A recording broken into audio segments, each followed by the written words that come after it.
Hello, and welcome to episode 11 of the Some People podcast. I am James, and joined as always with...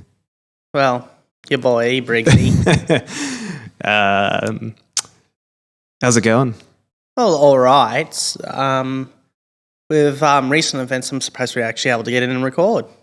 Yes, we did have a bit of a delay in production. Because of the New South Wales floods.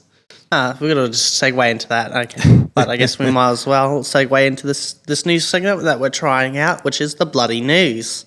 And I guess AdSense, can you hear? Yes.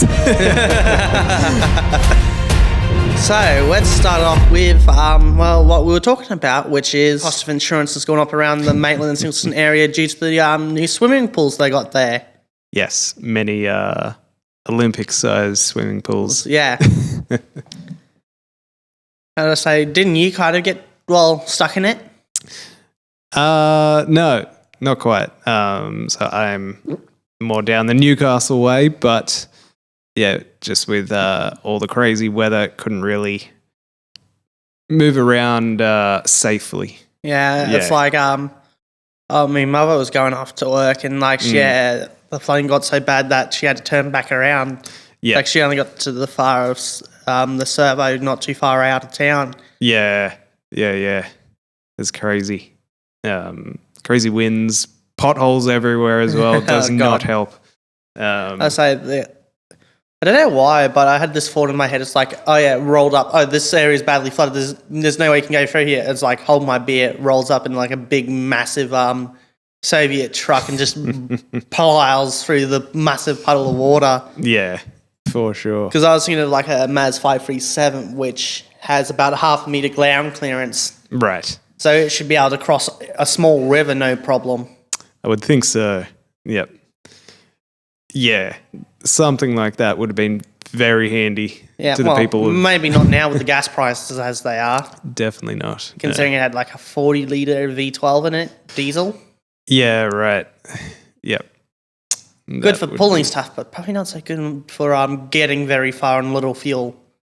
No. Yeah, that would definitely be a very costly option. Yeah, but I guess moving on to the next segment, which I gotta say is probably the real meat of, I guess, the bloody news, is Anne Frank is trending on Twitter for the wrong reasons. What's happening on Twitter? Because there's certain people that I'm not going to name going around on Twitter claiming that Anne Frank had, quote unquote, and I cannot emphasize this enough, white privileges. And it was such a bad take. Guess who covered it? TMZ of all people. I mean, they will jump on absolutely everything. TMZ is just one of those, I guess, sort of legacy media at this point in time, which should not be a viable option for them to keep running. It's and the fact that everyone knows that basically everything that they comment on is either fake or just like really dumb. Yeah, like that example of this segment in the news. Yes. Yeah. But I guess your thoughts on it. I mean, no, it is a very sad time that, people even have the amount of time on their hands to come up with such odd ideas. Yeah, I guess odd's putting it quite lightly. Yes, it is. It is. Don't use this word lightly. Horrendous in my opinion, and I'm the kind of person that doesn't find a lot of stuff horrendous. Right. Yeah. I think it's just the blatant disregard of the facts of that time period and situation. Yeah. Oh yeah, absolutely. It's just, these people, they need to they need to find a better hobby. Oh yeah, definitely. Not only that, but they did. This one person, and I think was the main person that caused this controversy, tried to backtrack a bit, and that failed. Well, that's going to happen. Yeah, after coming out with something so, as I said, blatantly horrendous that it's, like, I'm losing brain cells just trying to comprehend how you would come to that. For sure.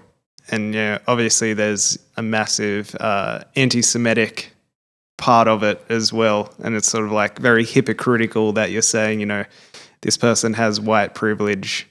Especially in a time period where they were pretty much being prosecuted as lesser beings. Yes. Yeah. That was, the general ideas of the Reich. Yeah.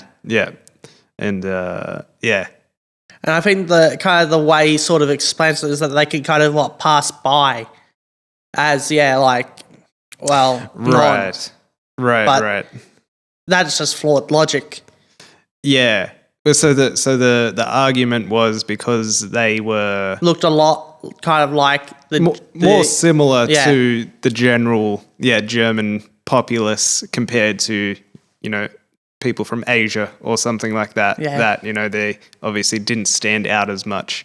Then if that was the case, why was she hiding? Exactly. Yeah. And that's, I think, the biggest way to kind of completely refute that claim. For sure. Yeah. Obviously, this person doesn't know a lot about, the preemptive actions that were happening prior to World War II. And, the just years and years of little things here and there to promote, all the segregation and the marking of people and moving people to obviously the slums and all that sort of thing. Not only that, but also the help that IBM did kind of provide to the Reich and that with the early kind of what is it called? The early computing machines and that. Right. Yeah, there was a lot of support from the US, early on. Ford was a really big supporter of them. Yeah. I mean, I was... Well, not the company, but the head of the company at the time, Henry Ford. Yes, yeah. And obviously you have, Volkswagen right up there as well. Well, it was started by them. Yes. But yeah. But that was a German company. Yes. So, that makes a lot more sense. Porsche, most of, practically the entire German industry. Yeah, for sure. But yeah, I think there's definitely a lot of people that don't fully understand the extent of how much the US government and, some of the people really were in support of the Reich. Yeah, at the time, basically it wasn't really until, Pearl Harbor where they sort of pulled the pin and said, now because we're affected directly, we sort of have to respond. Yeah, I think I'm not going to say that because I'm not sure if that was 100% accurate, so I'm not going to state that. Sure. Just to kind of keep my credibility. Yep. But, there was even quite popular support for the Reich and even in Britain with Oswald Mosley and the Black Shirts. Right. Okay. They actually came quite a strong political force in Britain until, the outbreak of the war and that. Interesting. And that's kind of where the popularity kind of turned against the Black Shirts as well as Oswald Mosley. Yeah, right. I think had events played out a bit differently, it could have been a possibility that Britain would have sided with Germany. Yeah, there is some interesting theories of how that could have went. I've been slowly reading through BANDCAMP and that reminds me, I have to get around to finishing off BANDCAMP. Yeah, and even Hitler himself does theorize that at some point he hopes to either join forces with Russia or Great Britain. Obviously, he didn't either. Neither happened. Although that's interesting, him wanting to side with the Russians, considering that he kind of viewed Russia as kind of the breadbasket for his greater Germany. Yeah. So he does, basically point those two to be, great powers and great influences. And, at some point he will have to make the decision of, who he wants to side with. I guess this might bias it. If I was him in that situation, I'd probably personally side with the British. Sure. I mean, it makes a lot more sense for him to have done that, definitely. And obviously, it would have been a lot easier than expanding Germany in the way that he wanted to across that part of Europe. But I think things would have played out a lot differently, and we kind of gotten way off point from what we were talking about. So I think this was like, I guess, a bit of, I guess that was the bloody news. Now for something completely different. Cue explosion. Well, that means we're going to have to do a lot of work post. A little bit more than normal. So now I guess on with the episode. Yeah. So I guess, now where are we going to start? That's the hard question. I guess we can start with what I got up to. Sure.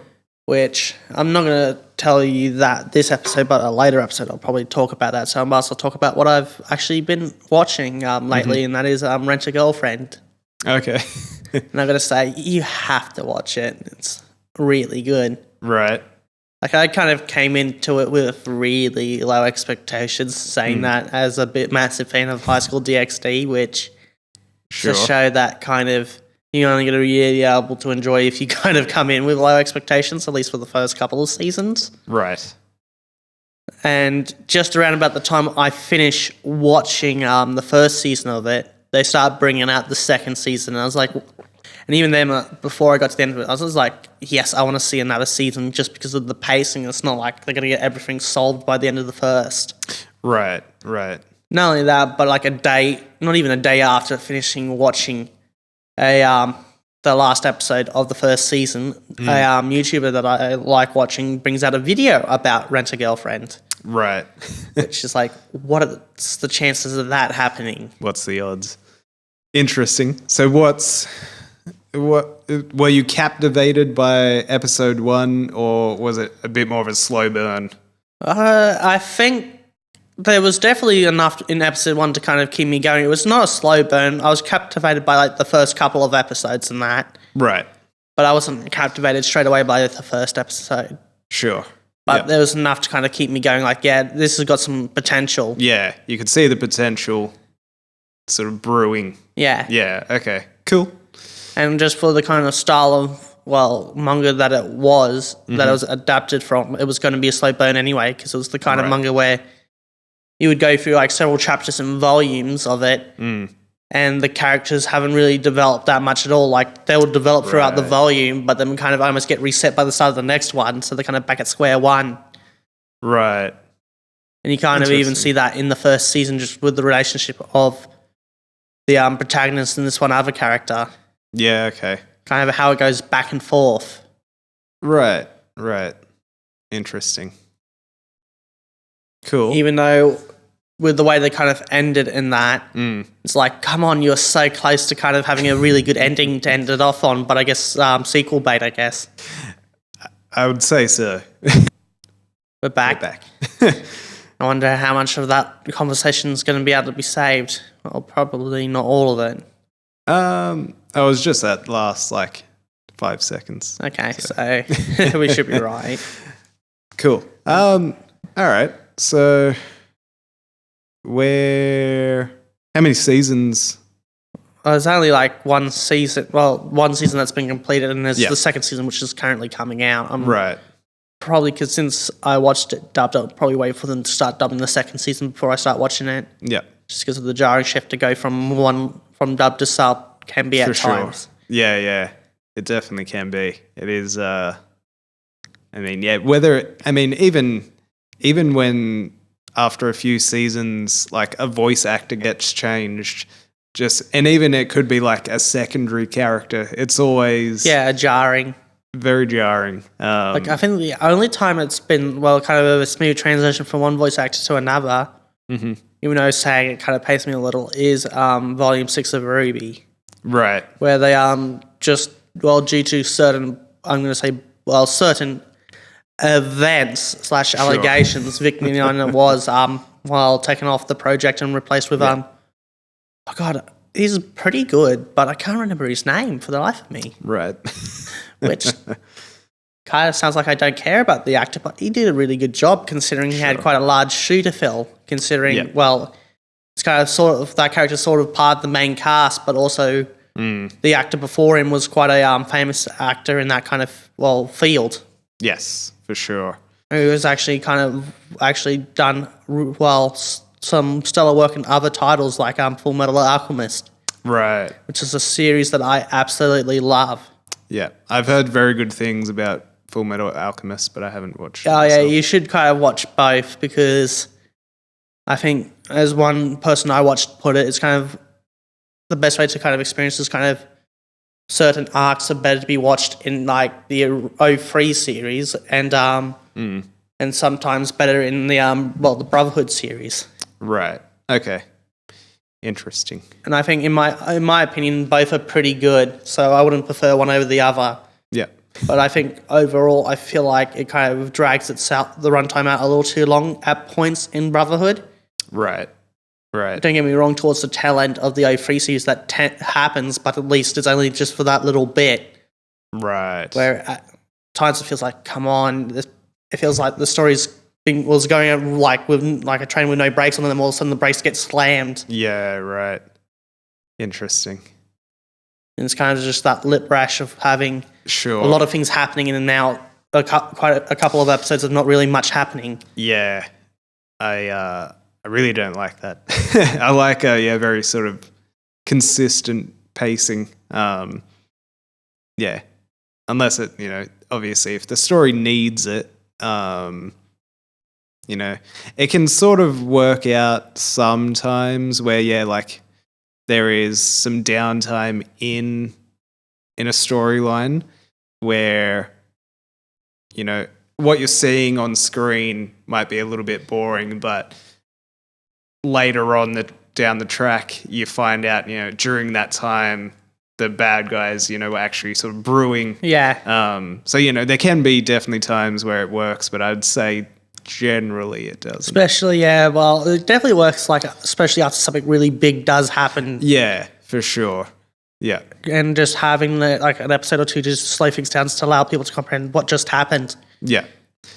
That definitely can, be a positive as well. Especially if also the characters are going through that same motion of what the hell just happened? Yeah.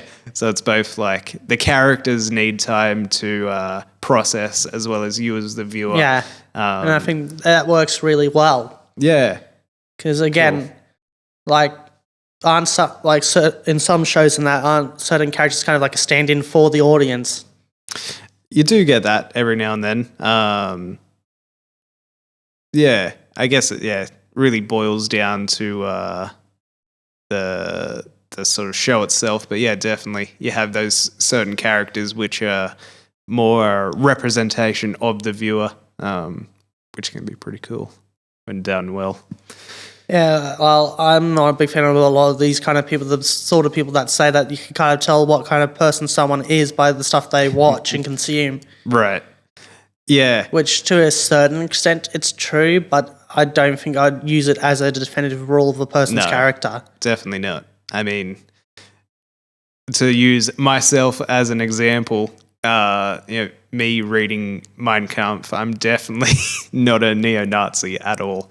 And I think, in that aspect as well of sort of like, I think it is healthy for people to consume media, whether it's a book, a TV show, a video game, a movie that, goes against their overall worldview and just sort of gives you a little bit more kind of insight. Yeah, insight and sort of makes you a bit more of a cohesive person. So that way, if you do get your yourself into some sort of confrontation, you can have a better understanding of where the other person is coming from. Yeah, not sure how that would work with BANDCAMP. Yeah. But I just find an interesting bit of, I guess you can kind of consider it historic literature, because it's a good way to kind of get an understanding behind the man who wrote it. For sure. I mean, the first sort of 25% of the book is basically just him talking about his upbringing and, him going to university for art and developing his skills as an architect, I think it was. And then... Yeah, I remember thinking during the entrance exam for the art, it's like the bloke kind of told him that, you're better off suited to architecture than painting. Yeah, he didn't quite have, I guess, the artistic flair, but was very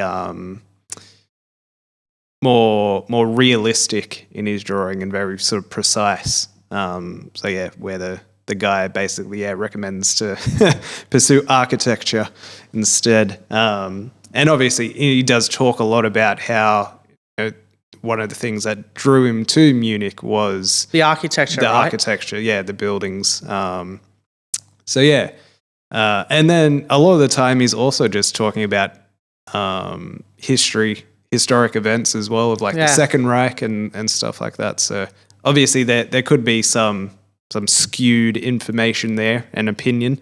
But yeah, there isn't. There is definitely some very dark moments. Yeah. Well, again, that was a bit of a turbulent time for Germany. Yes. In that period between the time the book was being written and when the man came into power. Definitely, yeah. Obviously, coming... The best way I can describe it was the perfect kind of shitstorm for someone like him to kind of come into power. Yeah, for sure. Definitely coming out of World War I and then the Great Depression following suit. Yeah, Great Depression. Oh no, you don't forget the Spanish flu. That also, I don't know how badly that affected Germany, but I know it hit the world pretty hard. Yeah, for sure. I think that was actually a contributing factor to the Great Depression. Yeah. As you said, it was definitely a melting pot for something very bad to happen. Lots of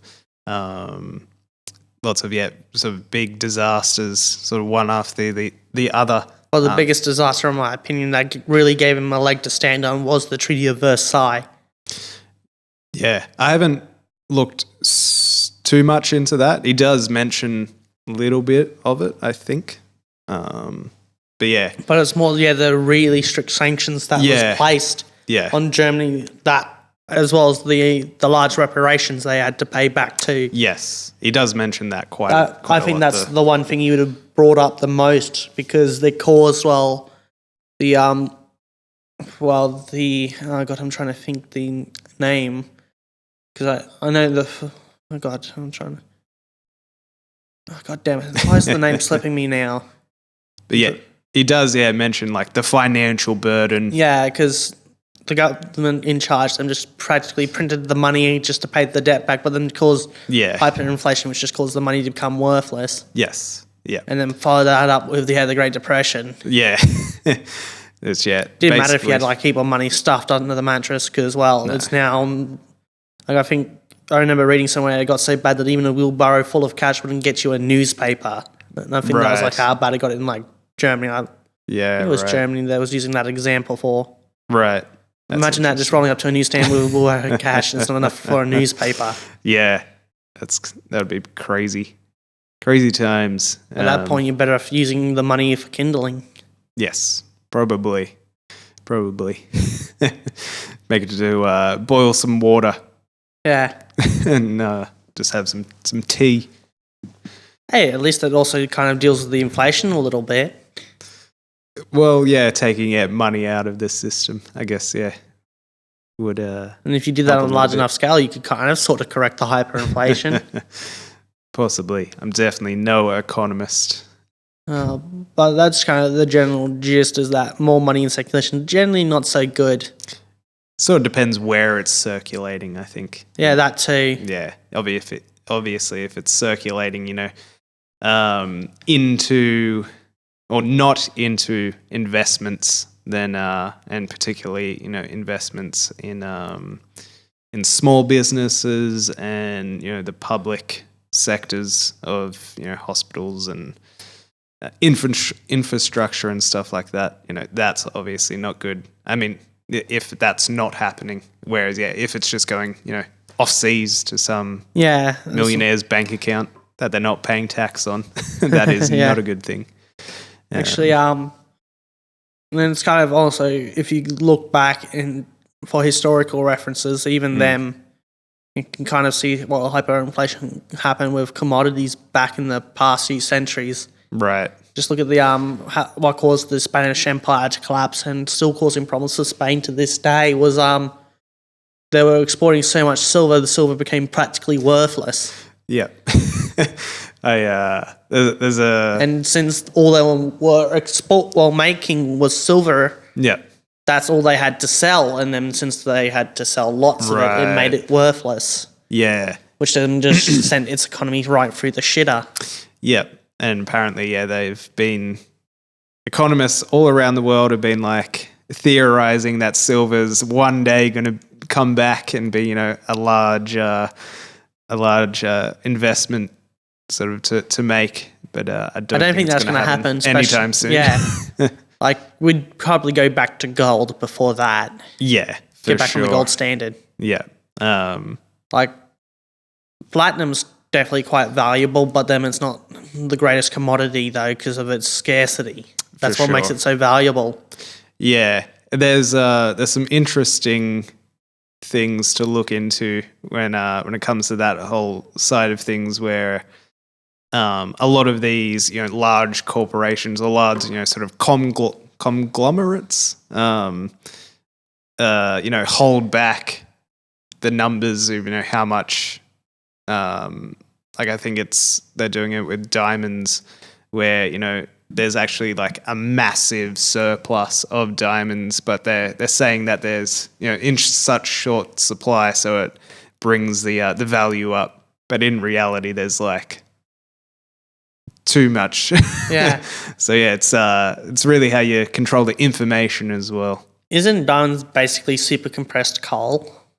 Yes, just millions of years of coal being compressed into... So what, if you uncompress diamonds, you get coal again? Although it's not that simple, but I just had to do that little joke. Possibly. And then I guess that's our energy situation sorted. Not environmental situation, but energy. Yeah, that would definitely help the energy crisis, but definitely not the environmental crisis. Anyway, back to anime. Which, again, I was we need to get back to this, but I like where this train of thought is going. Yeah, for sure. But, again, one thing I've been really hyped for, and I've talked about to you yesterday, was I was talking to you about, Kaguya-sama Love is War, and I got to say, I'm really hyped for the season finale for season 3. Yeah. I'm just waiting for, it's already out subbed, but I'm just waiting for it to get dubbed. Yeah. And I'm going to say it's kind of both painful, but at the same time, painful. Yeah. Because it's just waiting for it, just because it was such a high that it left out on episode 11. Yeah. Especially when it sets up a lot of the dominoes for the finale. Right. Yeah. Yeah, there would be.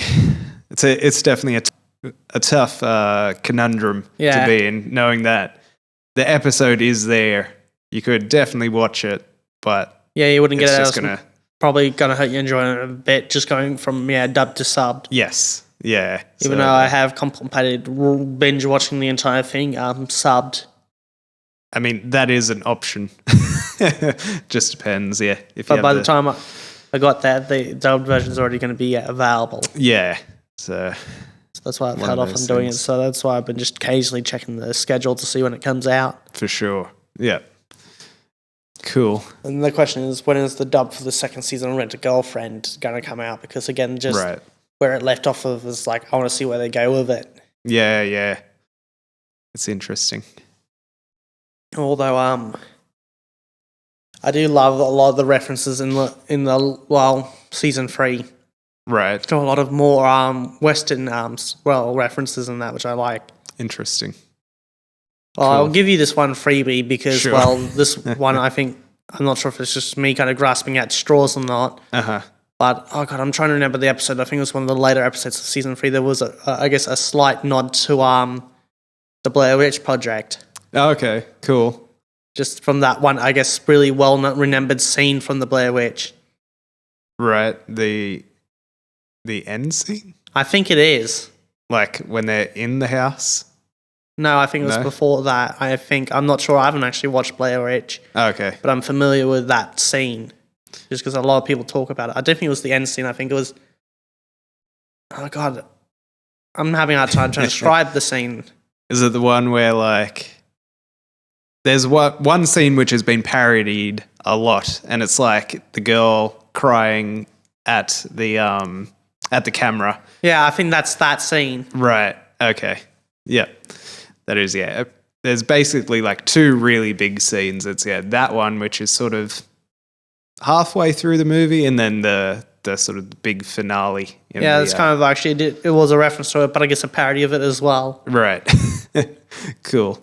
Which I kind of find neat, and not only that, but episode 11 I think was just chocked full of references, and that. Right. There's one reference that I'm not going to spoil that was in episode 11. I want to see if you can figure it out. It shouldn't be that hard. Right. If I was able to figure it out, you should be able to. Especially considering it involves something to do with music. I'll give you that much and not more. So sure. I think that should be more than enough information to help you. And what I believe, the second reference in that episode that this one's actually more Eastern, is Resident Evil, with just how it gives that vibe and that. Yeah, a certain scene. Right. Cool. Interesting. Which is weird because it's not really a horror series, but I like how it does these references to horror and that. Yeah, that's interesting. Is there, have you looked into the reason why they do all these references? Or is it just sort of like a cool thing that they sort of do to make themselves a little bit different? I think they just did it just because they wanted to have some fun with the end of the season. Yeah, okay. And I think there's probably been references to other stuff that I've missed out in earlier seasons. I'm sure. I'm sure there would have to be some sort of wiki where someone is covering all the references. Yeah. Keeping tabs on all the references. I get quite a few, if not most, of the references in Archer, but I guess they're pretty straightforward. For sure. I mean, yeah, it's pretty easy as well. A lot of them are definitely, 80s action references. So it's it's pretty easy to. Although I do love the entire episode that was just one big Smokey and the Bandit reference. Yes. That was probably my favorite moment from the entire series. Yeah. Yeah. Besides Archer getting out of the coma, because then we don't need to see any more of those wacky adventures. For sure. Yeah, it is. Has fallen a little bit from grace. Archer. The first Dreamland, I guess trilogy, I'm going to call it, was good, but the ones after were a bit too wacky. Yeah, well, I like the wacky of the second one, but the third one in space, I was not a fan of. Yeah, I think from memory, I got halfway through the noir one. And just sort of lost interest. I recommend finishing off it because I was supposed to say it has a good payoff, but not really. But it's just interesting how they wrapped it up. Right. So it's probably worth actually finishing that one off. Yeah. And then watching the one after it just to see how batshit insane it gets, and then avoid the one after that and go to the most current season. Right. Which, I gotta say, episode 1 of the newest season is probably the best, first episode of the series. Which, that's a pretty big call. With 11 seasons, that's a pretty big call. Yes, for sure. But I love it because it's not the first episode. Damn it. Is it? I'm now trying to think. It'd help if I just quickly pull out my phone and just double check if it was the first episode. I don't think it was. Mm-hmm. But yeah, very good show. I should be able to tell what episode it is just by the episode name alone. That's how well I can remember it. Yeah. You can actually even remember the name of the episode. Just because the entire episode was a reference, even the episode name was a reference to something. Ah, right. Cool. So, give me a second here. Yeah.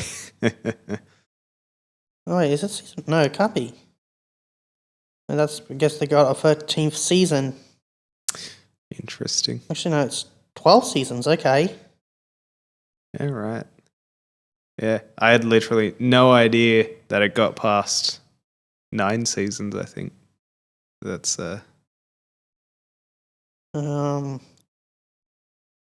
it?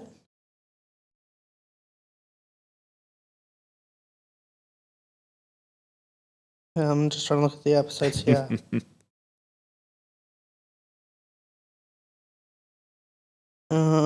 Doesn't seem like it. Season 11? So there must be a 12th season. interesting. I'm just looking through the episodes. Mm-hmm. Okay. So no, it's not the first episode, it's the second one. Right. Which the title of it is Blood Pollution, and it's actually the entire episode is a giant reference to the movie Bloodsport. Yeah. With the especially with it kind of involving the Kumite. Right. Interesting. I just absolutely love that because I absolutely love that movie. And it kind of does a reference to it in the most Archer of Archer ways. Cool. Even with the title, Blood Pollution, so Bloodsport. Yes. Yeah. So I guess the best second episode in the entire series. Good thing I checked that because I don't think I thought it was the first, but I was just getting the order mixed up. Yeah. Cool. Well, I mean, it's pretty easy to get that confused. I think there's a couple of episodes where like episode 1 and episode 2 are like the same episode. They're just sort of like broken up into 2 parts. Cool. Obviously, H. John Benjamin is still the king. Yeah. Still pulls it off. I mean, it is just his actual voice. Yeah. It doesn't really have to do much. I gotta say, the newest season, well, I guess probably not newest season, I guess it hasn't come over to Netflix yet, is definitely worth a watch. Yeah. Cool. Yeah, it's one of those things. Kind of back to, well, it's not quite back to the way things work because, well, that would kind of break the world a bit. Yes. But it's kind of back to as normal as you can get after the whole previous events of the series. Right. Yeah. It is one of those things where... Although there are a few changes which I find pretty neat, which kind of lead to a few interesting changes in dynamics and interactions. Yeah. Like, it was such a good show. And it was, very disappointing how it just sort of slowly went downhill. But I think it's kind of starting to go back up, in my opinion, with this season. But I'm not sure if it's just going to be a one-off or not. Yeah. It's interesting. And it's sort of one of those things, when will they call it a day officially? Yeah. Sort of like the Simpsons things, how they're up to like season 33 or something, and it's like, just pull the plug. Yeah, the thing I like about this newer season is that it's kind of refreshing, but also it's the same kind of familiar. Yeah. And I think it strikes that perfect balance of being something we're familiar with, but also being new at the same time. Interesting. Especially with now, like Sterling Archer no longer being the best spy, and being replaced by who other than Cyril Figgis. Interesting. And I just find that a fun little twist. So sorry for that spoiler. I guess we're gonna have to, probably throw a quick spoiler warning up in post. Possibly. I guess I can interesting. Say spoiler for the most recent-ish series for Archer. Okay, there, go add that before we spoil it. Yeah. No, that's cool. So Cyril's finally getting his time in the sun. Yeah. Not only that, but he's like super jacked too. Right.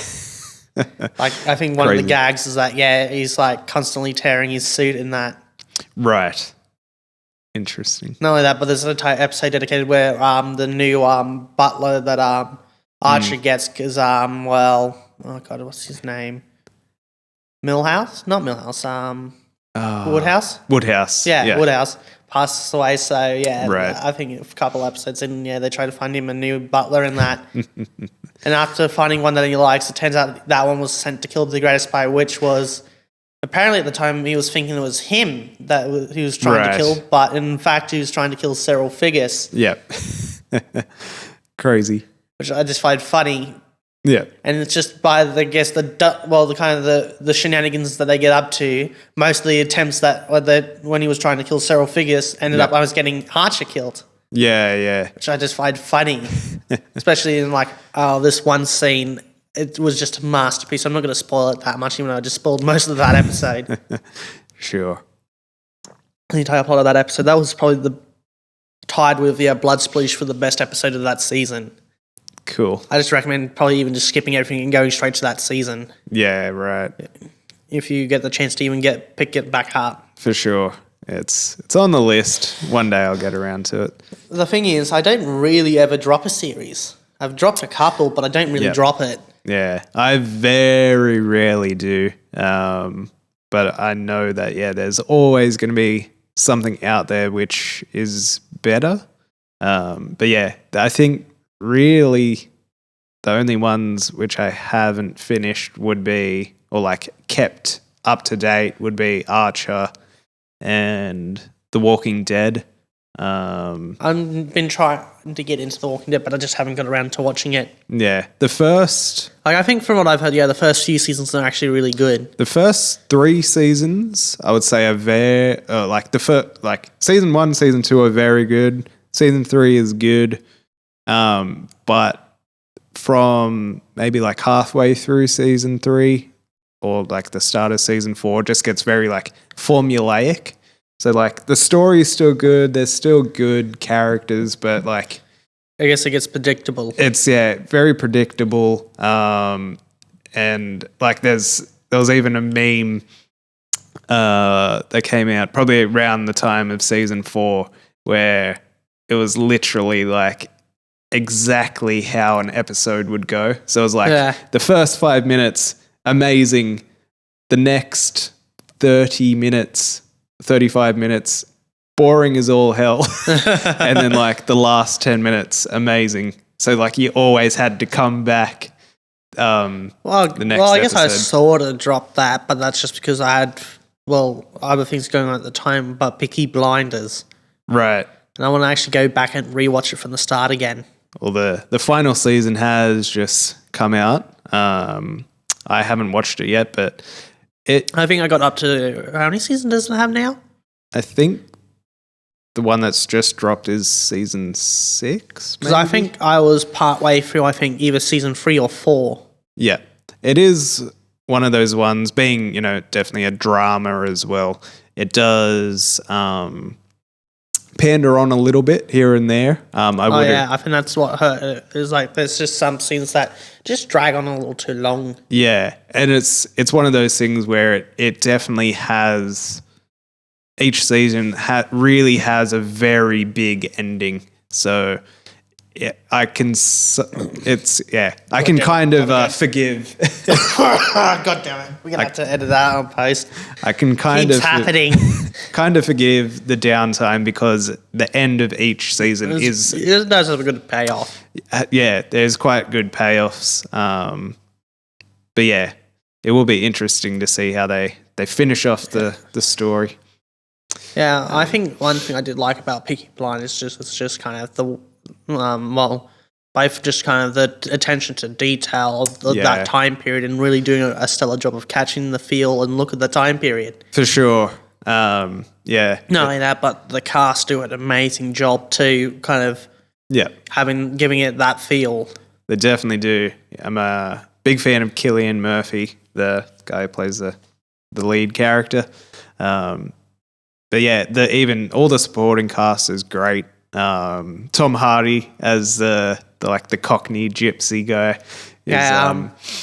Actually, one is awesome. I actually like, but that's just because I'm a big fan of the actor period, was Sam Neill. Yeah. He did quite a good job.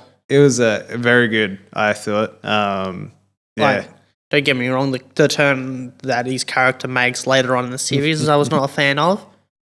Sure. But it's kind of understandable. I say I want to go down that route, but I just didn't feel like it was quite fitting for the character.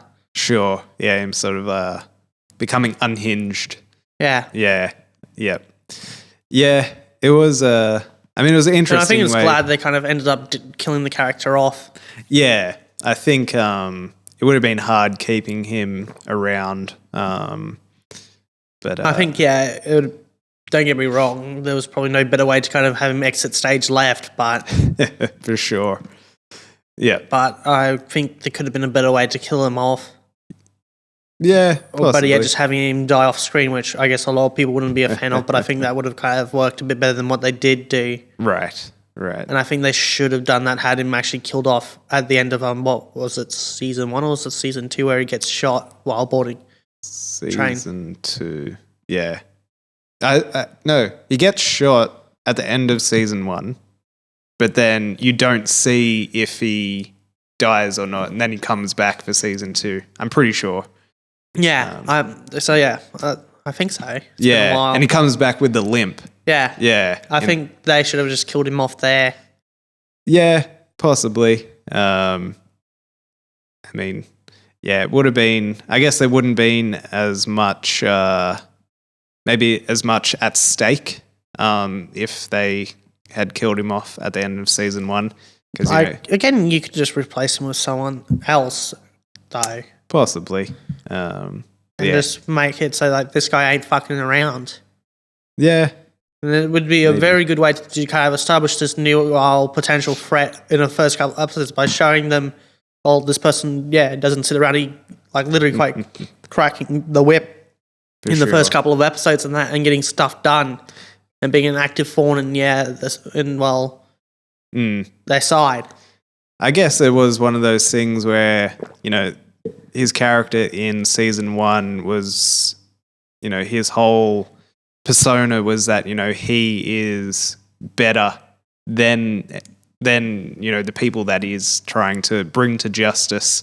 Whereas, later on he ends up becoming the same people that, he is inferior. Yeah, so I think it's more that they would, the writers just needed that extra time to be able to show that, just because you're in a position of power doesn't mean that you are sort of better than the common man. But I don't think the way they did a really good job of showing that. Right. In my humble opinion. Sure. I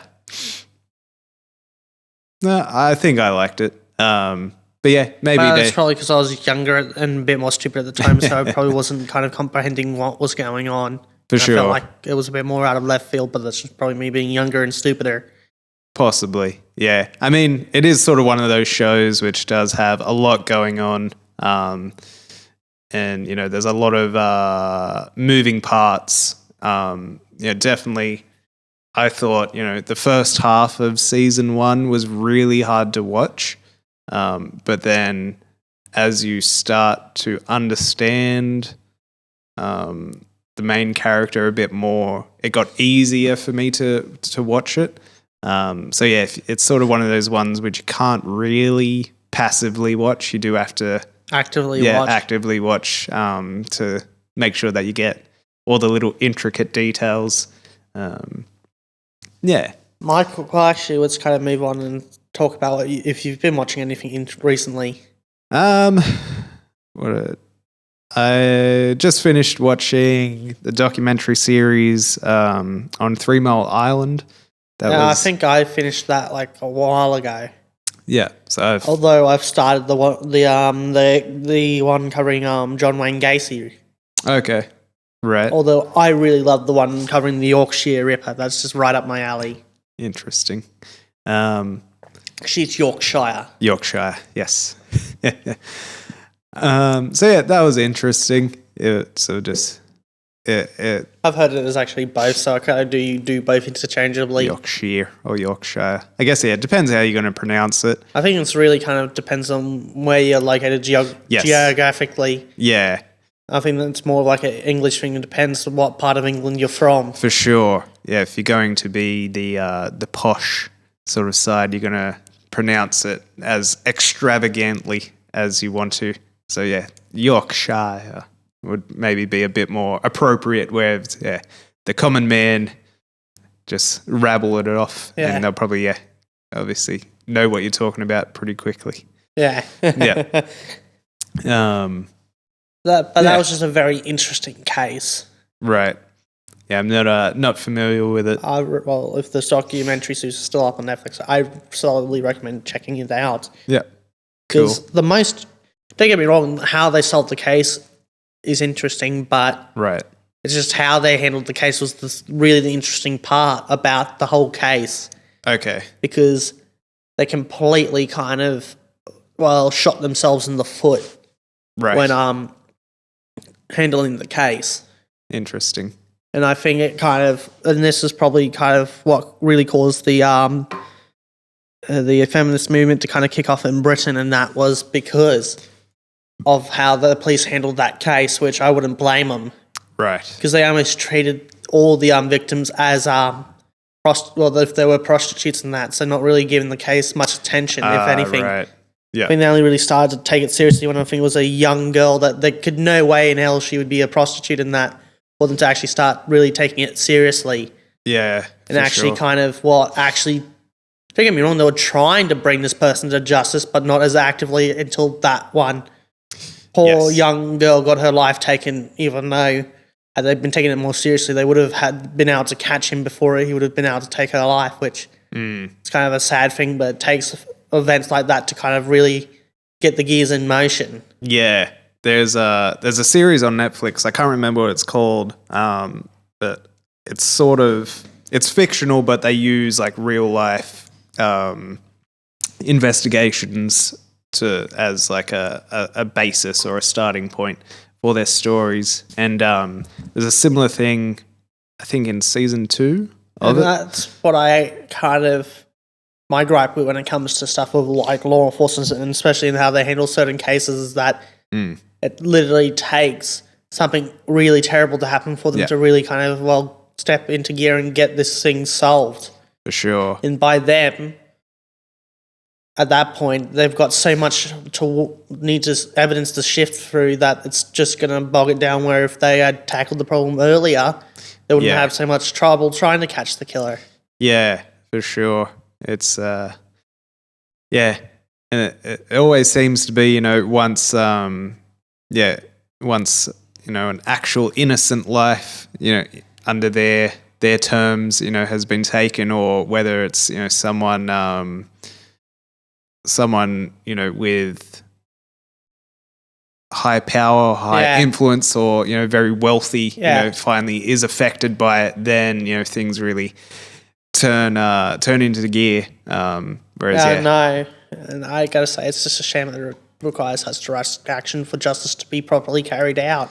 Yeah. I think that's the biggest failing of police back in the day, and probably still is now. There's, still a little bit of that sort of, systemic problem where, certain lives or certain communities of people are deemed lesser than just because of, who they are or how they grew up, where they grew up. And, that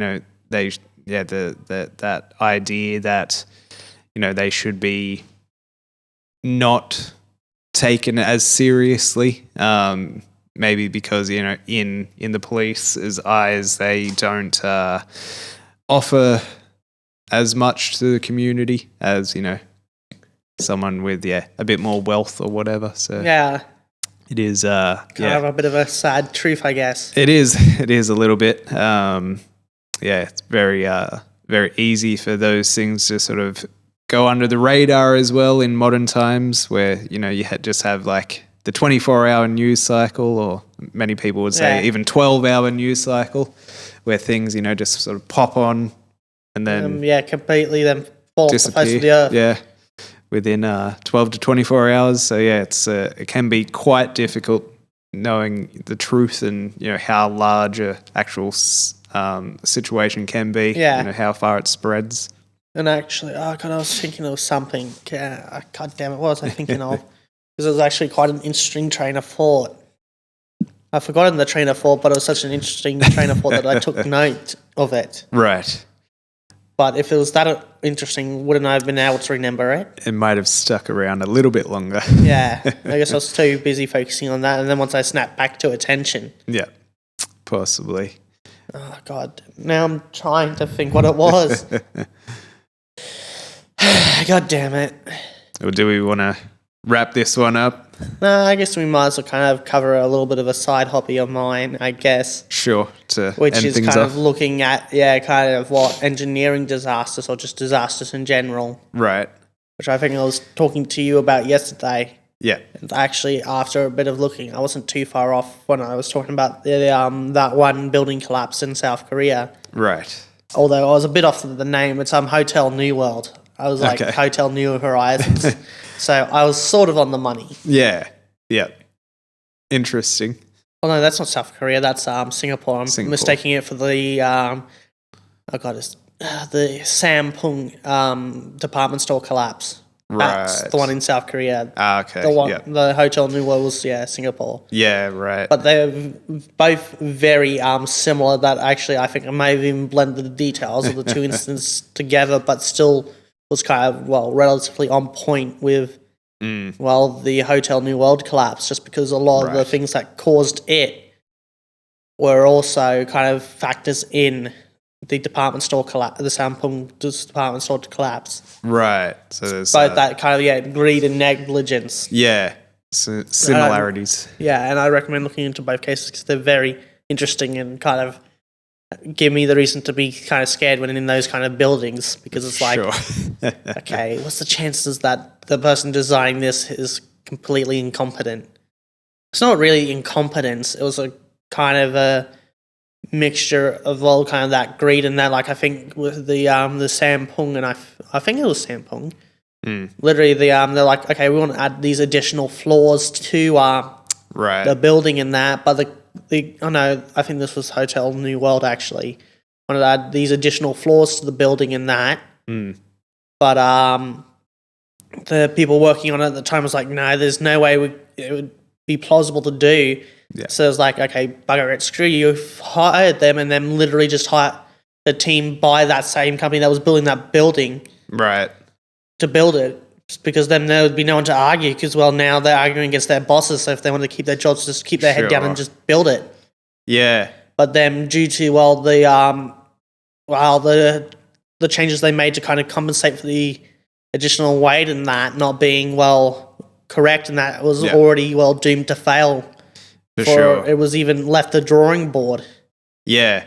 But then additional things they did to the building even exacerbated the problem, which sped up. For sure. The rate the building was kind of falling apart, and then one day it collapsed. I think it collapsed in about 30 seconds or something like that. It's some real short amount of time. Yeah, right.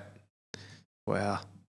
Yeah, which just shows you kind of that the collapse wouldn't have happened while they built it to original specifications, as well as not made those additional changes, which just put even more load on the building. For sure.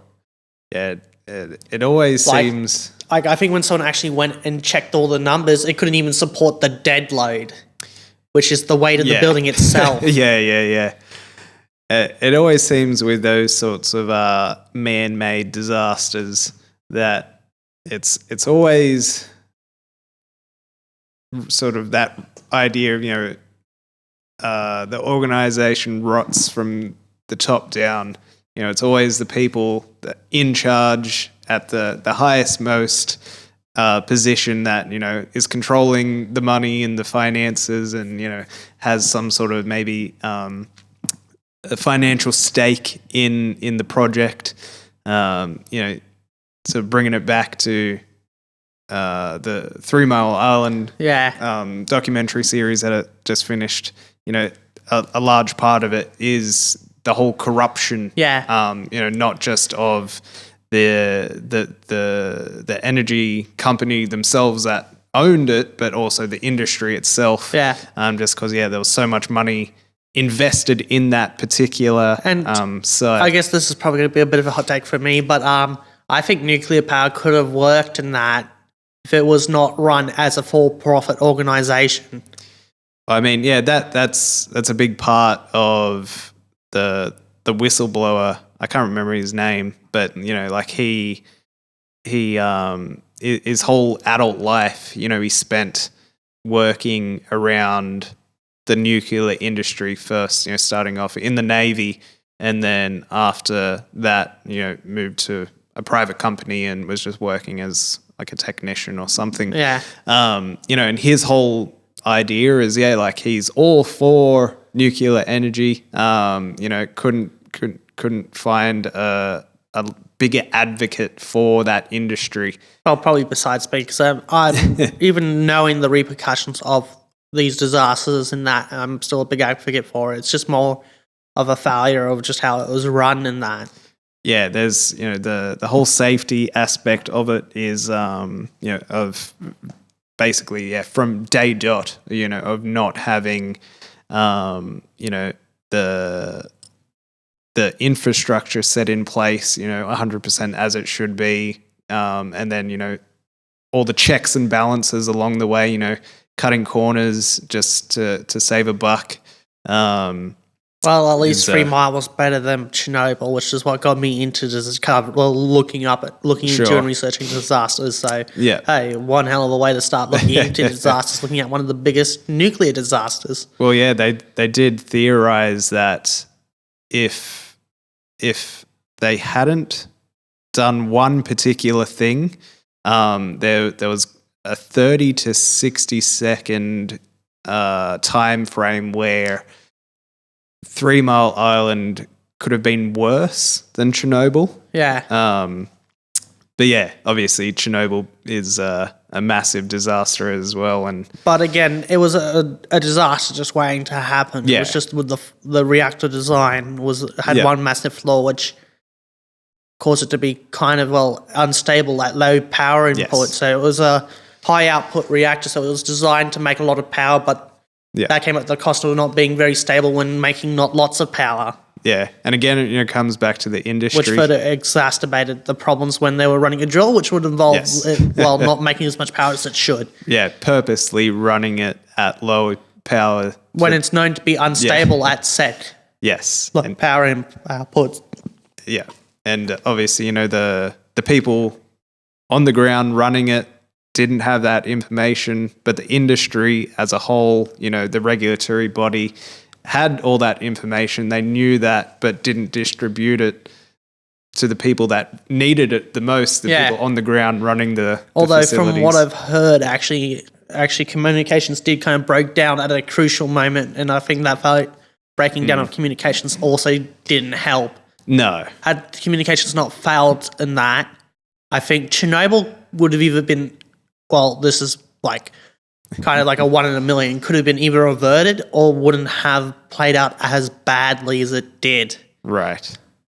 Interesting. But then I guess I don't think you can get, it could get much worse, but with actual communication and that not breaking down them, there would have been more coordination between the the control room and the pump room.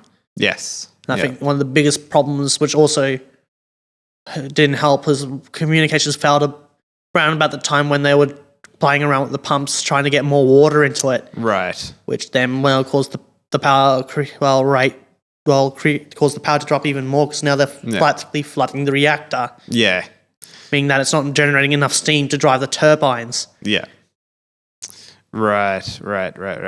Well, because again, the way it works is that you turn the water into you need enough room for steam to be created and to drive the turbines, but then you need enough water to keep the reactors cool, and you've got too much water, you don't have enough steam. Yes.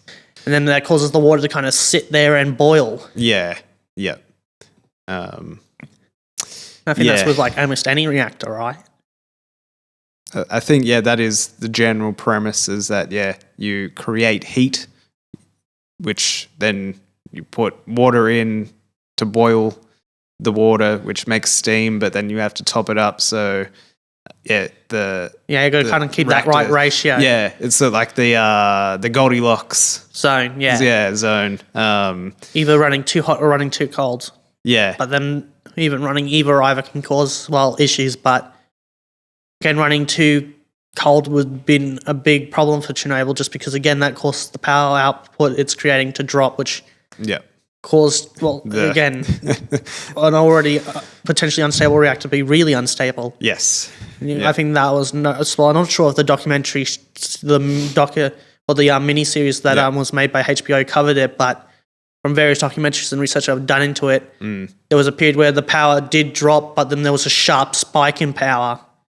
Right. But that was around about the time when, it was practically on an uncontrollable runaway reaction at that point.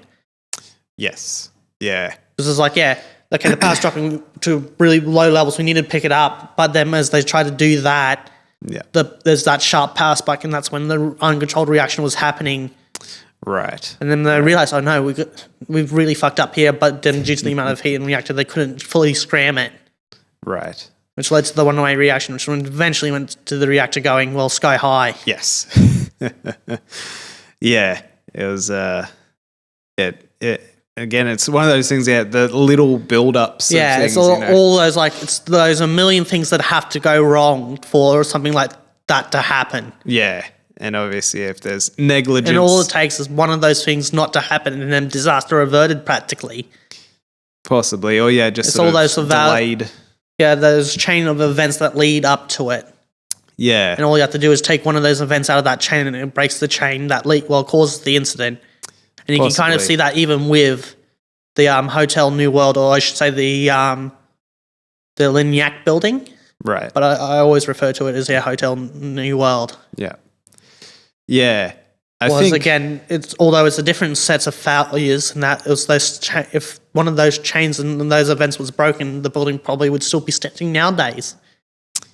Possibly, yeah. I think, if there's negligence from the get-go, I don't know, that there would have to be some sort of percentage of failure, constantly creeping up. So, it's one of those things, obviously, I think... Going to give a plug out to this one documentary that I watched when I was younger, but I think it's a really good place to go to kind of learn about these things. And actually a lot of these disasters that I just talked about were covered by this series. Because this is the series that was my gateway into all these kind of disasters, and that is the, I guess, the National Geographic series Seconds from Disaster. I absolutely recommend you watch it. I think I've seen a couple episodes, but... I just like how they kind of did it. Right. Like how they would have kind of play through the events, and then they would kind of rewind back and go through it step by step. Sure. And kind of them also mix that in with a bit of the investigation before playing through the entire events again, but kind of breaking it down to say, like, oh, this happened, that caused this to happen, which then caused this to happen, and so on and so forth. Yeah. I like how they do it like that. Yeah. Interesting. One of my favorites was, I can't remember, it was the Skywalk collapse. Which happened in, I think, Kansas City, I believe. Right. And it was a very interesting failure because, one, I like the look of the Skywalks, but again, had they been built to plan, they wouldn't have failed like they did. Yeah. Yeah, again. And I think even if they made some tweaks to the design that didn't look cosmetically pleasing, but would have gave it at least some more structural rigidity, would have probably just would have done just delaying the inevitable. But I think one of the biggest failures is where the bolts and rods mounted to this beam, and the way they designed the beam, they had two separate channels joined like this, so it formed a square. Right. Which the problem is when you put a lot of load on it, the ends are going to kind of get pushed in and then eventually snap and then would cause it to drop. Right. Where if you just flipped them around and had it so the channels were like that, so their backs were up against each other, it would make it like an I-beam, which is a lot stronger. Yep. So then it would not even bend to fail, just simply the rods would give out before that I-beam structure would fail. Interesting. But then I guess the rods were sort of being overloaded because instead of having each walkway having their own set of rods, there was one really long set of rods that were holding up two of the platforms, which just put even more stress on it. Yeah, so definitely, obviously, cutting corners, cutting costs, just to, and I think, the one with doing the channel like that was more just cosmetic because it was easy to make it look nice or not such an eyesore. Right. Which, at that point, it's like fucking stupid. Why sacrifice structural integrity yeah. for just making it look nicer. Yeah. Don't get me wrong, if it was like something that was not such structurally important, then go ahead, knock yourself out. But this was a major load-bearing area. Yeah. Yeah. So if that was to fail, you're going to suffer a critical structural failure. Yeah. It seems like a no-brainer. Yeah. But unfortunately, yeah. Even money talks. Who's not an expert engineer knows this was bad because it's just not the best way for structural strength. For sure. And you want to build these things to be structurally as strong as possible.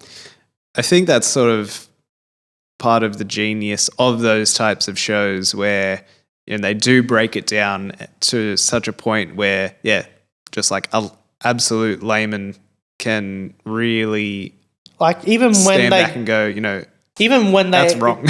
even them, when I was watching the episode for the first time, was like, yeah, this is a really key thing. I should have paid attention to this. And when they do later cover it, showing that, this is not as structurally strong as if they were to do it this way, I was like, I knew this was going to be the case just because it's very basic understanding because it was kind of, I remember an example where although I'm not sure if this was very well actually happened or not, but it was kind of a bit of a tale passed down between the Iroquois Confederacy of how it was formed, and that was one of the chiefs, and that as a demonstration to just be like, to kind of unite everyone together is like pass me a single watt arrow, and that he goes and snaps it, and it's like, alone we're weak, and then once you ask them to land a bunch of arrows, he bundles them together and tries to snap them, and they don't snap, and it's like, together we are really strong in that. Yeah.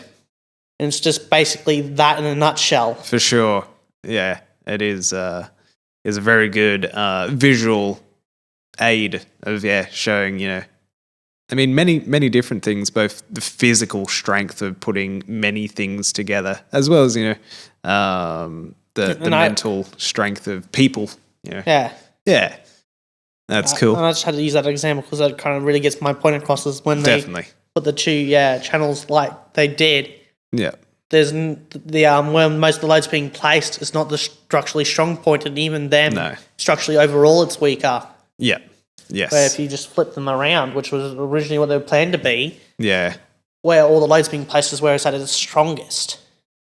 But then it's hard to kind of hide and make look pretty. Yes. But I wouldn't be surprised if there's some easy workarounds for that. I mean, I would think so.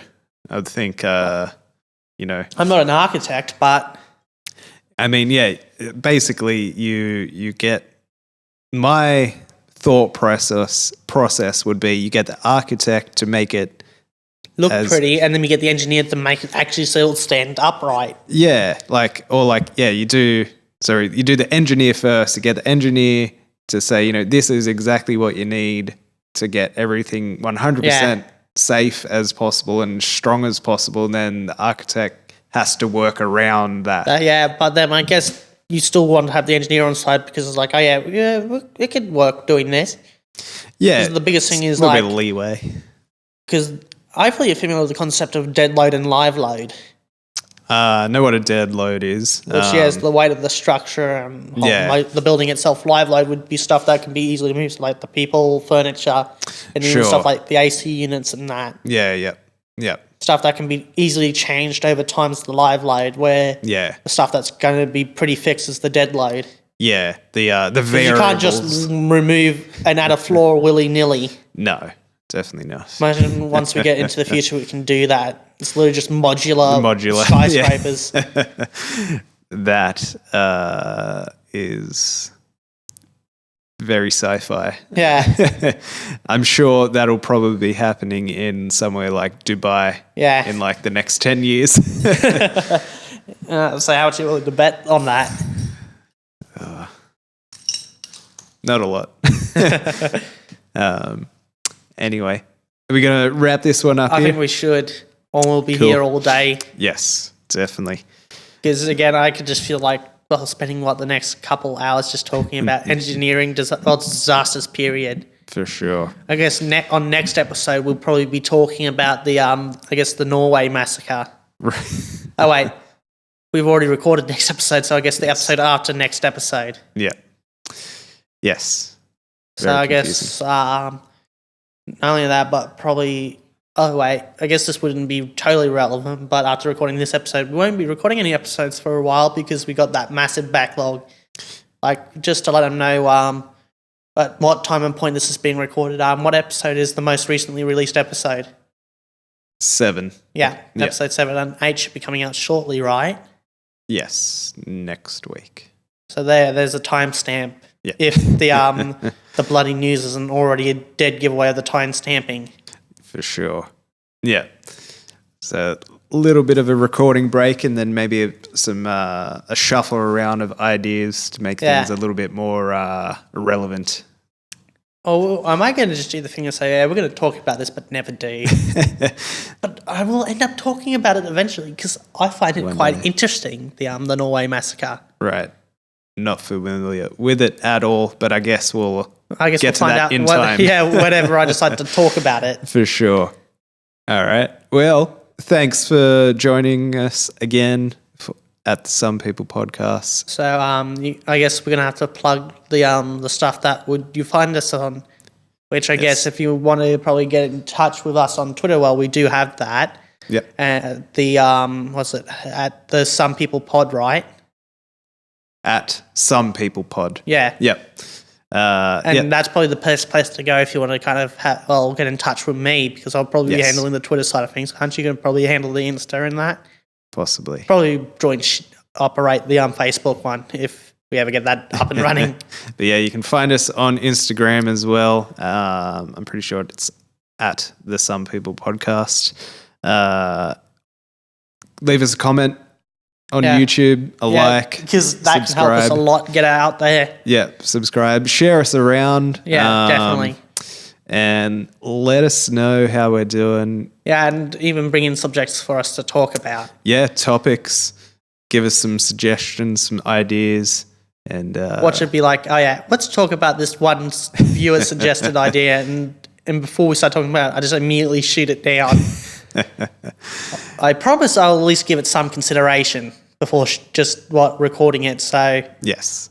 No, when we get around to releasing or setting up a Patreon, then we might do some paid viewers topics. Yeah, probably even do commissioned episodes, I guess. Yeah. So that would be cool as well. I guess we could have that. I was kind of thinking what we should do for like additional benefits for more of the higher paying Patreons. So I think that may be it. Yeah. You get to commission an episode of your choice for, the month once we catch back up. Yeah. Give us some suggestions. What would you like to see as a Patreon for different tiers? Is there any ideas? Let us know. Yeah, we got the basic tier, which is didn't we call it thanks for our cuppa? Even though we didn't fill space properly. And I think the benefits of that is, you get the bonus Patreon only episodes when they come out, but you also get access to episodes early. Yeah, early access, which is pretty cool. Anyway, we'll get to that another time. Yeah, we'll burn that bridge once we get there, and we'll probably on the episode that we get it completely done and ready to go, we'll probably we be promoting it. Yes, for sure. All right. Thanks for joining us. We'll catch you next time. Yeah. See yous.